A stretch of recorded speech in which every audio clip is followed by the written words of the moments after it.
Bienvenidos al podcast del día de hoy. Les saludan sus amigos David Méndez, su servidor. Humberto Corro.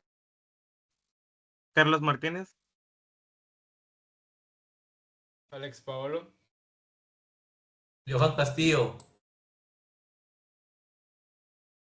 El día de hoy vamos a platicar sobre un hecho muy fuerte en la historia de México, la famosa matanza de Tlatelolco, la cual ocurrió el 2 de octubre de 1968.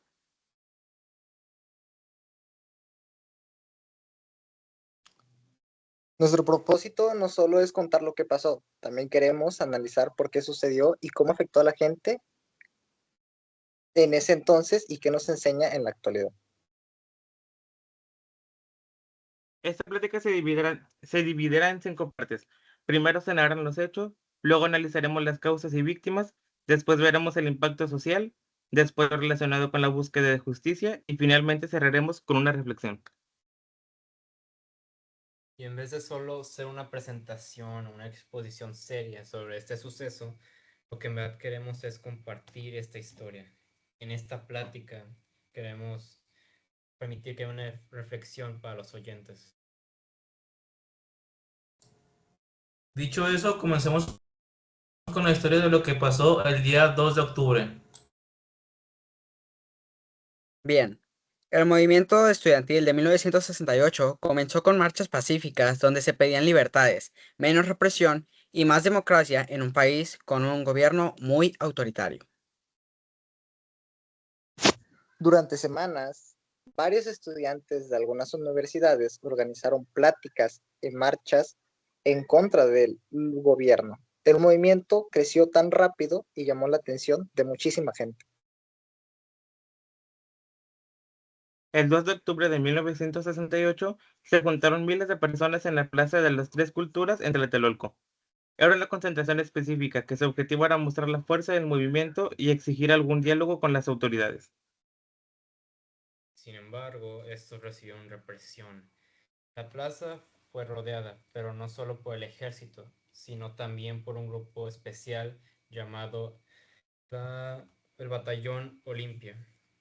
Fue más tarde, después de unas horas, que empezaron los disparos desde edificios cercanos y la gente empezó a entrar en pánico.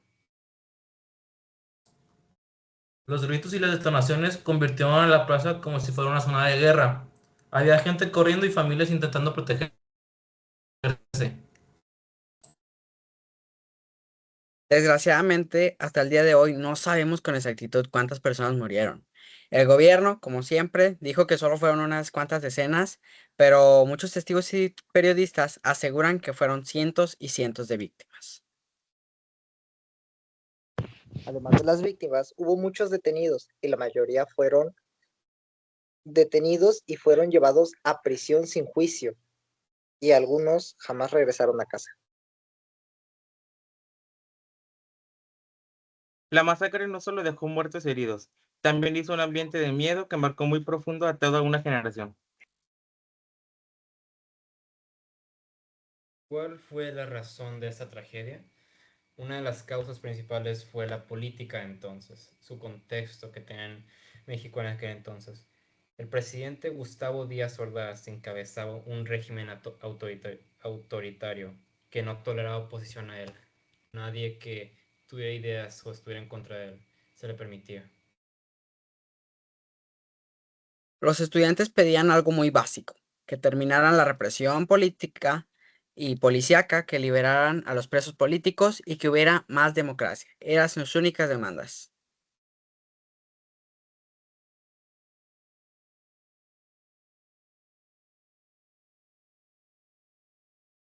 Eso hizo que la confianza en el gobierno se desplomara.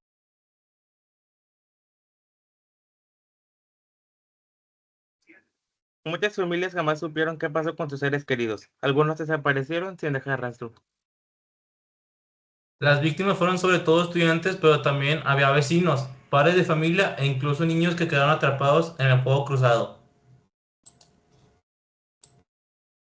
El dolor fue doble, primero por las muertes y después por el intento de silenciar a los sobrevivientes y borrar la memoria. Bien, pero ¿qué impacto tuvo en la sociedad? A partir de este momento, millones de personas se lograron dar cuenta de que el gobierno estaba dispuesto a usar la violencia contra su propio pueblo con tal de mantener el control. Después de la matanza, el tema fue silenciado durante muchos años. Los gobiernos posteriores no querían hablar de lo ocurrido.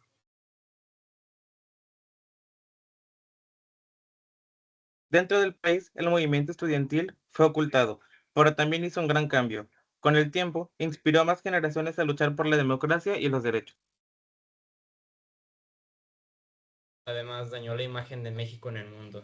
Mientras querían presumir su modernidad con las Olimpiadas, la gente afuera se enteraba que habían matado estudiantes desarmados. El 2 de octubre se transformó en un símbolo para nuestro país, ya que el pueblo mexicano comenzó a cuestionarse sobre el poder.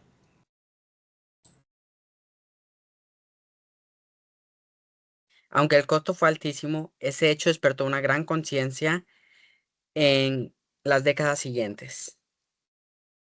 Después de la matanza, el tema fue silenciado durante muchos años y los gobiernos posteriores no querían hablar de lo ocurrido.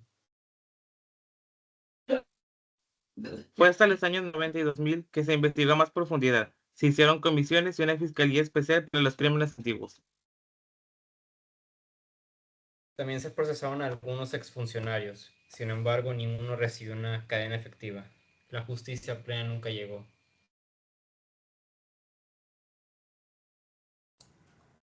Lo que se logró fue mantener viva la memoria. Cada 2 de octubre se realizan marchas y actos para honrar a las víctimas.